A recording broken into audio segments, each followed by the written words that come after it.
Ferrari didn't lose the podium. They handed it over willingly.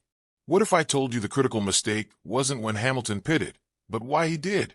While fans saw slicks go on at lap 42, what they missed was the coded radio silence before.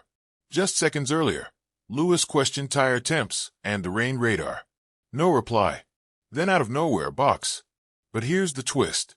The data shows the inters still had life. And Hülkenberg? He stayed out one more lap. That was the lap that buried Ferrari's Sunday. Hamilton's own words tell the story. It's like building a wall and knocking it down. This wasn't misfortune. It was a calculated call from a team flying blind. Literally. Their GPS failed after lap 10. They were guessing Hamilton's position. A Ferrari team guessing during a rain-hit Silverstone. That's not strategy. That's sabotage via incompetence. For snaps per corner, not instability, insistence. Lewis called it snapping, snapping, as if the Ferrari itself was rebelling. But dig into the telemetry from Sector 2, and you'll see something chilling. The rear-end instability increased after the first pit stop, and not slightly. The rate spiked 18% compared to the FP2 baseline. That doesn't happen by chance. What if that snappy balance wasn't an accident, but a response? Insiders whispered all weekend that Hamilton had overruled pre-race balance suggestions.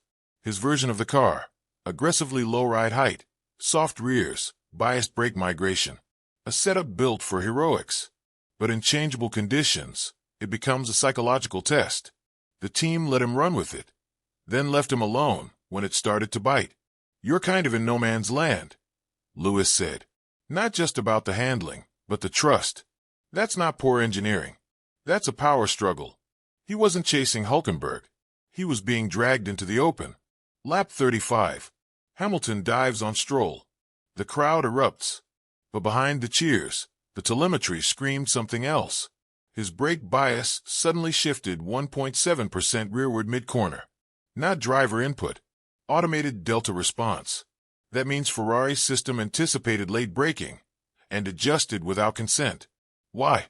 Because the moment he cleared Stroll, he became visible. The hunter exposed. Now the world would watch him reel in Hülkenberg. But here's the trick.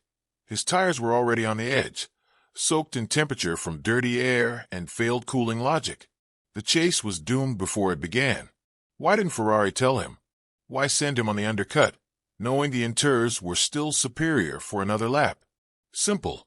They needed proof that Hamilton's call wouldn't work, not support evidence. As he put it, you try to build confidence, then it just collapses. No data, no accountability, total control. When Ferrari admitted their GPS system failed after lap 10, the paddock barely blinked. But look again.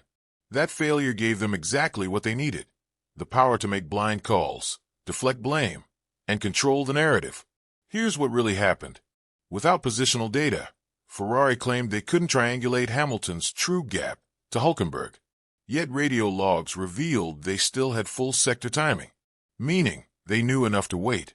They just didn't, because in that moment, the team could hide behind the fog. We didn't know where Lewis was.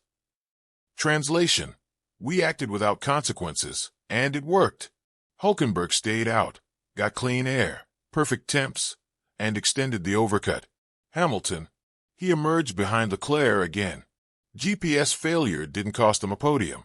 It shielded them from admitting they never wanted one. The broadcast ended before the warning, but the data didn't lie. On lap 46, just after Hamilton's final off-track excursion, Sky Sports played a fragment of his radio. This car is so hard to drive. Snappy like crazy. But the final sentence was edited out. Team insiders confirmed what came next. We've got to stop this cycle. Next year starts now. A coded message. Not frustration, a warning. Hamilton wasn't talking about just the car. He was talking about the relationship, the dynamic, the loop of instability disguised as progress. He had just lost 3.2 seconds from a rear slide at turn 3. The delta shattered, but instead of silence came strategy instructions, dry tires, undercut attempt. It wasn't coordination. It was decoy. Because when Hamilton said no man's land, he wasn't lost. He was isolated, made to look like the problem, while the team hid behind technical limitations. Ferrari didn't just misread the race. They wrote him out of it. The podium wasn't stolen. It was handed off to protect an illusion. Let's strip away the fairy tale. Nico Hülkenberg's first podium in 239 races wasn't just a feel-good moment. It was a shield, a distraction, the kind that makes fans cheer loud enough to ignore the scream beneath.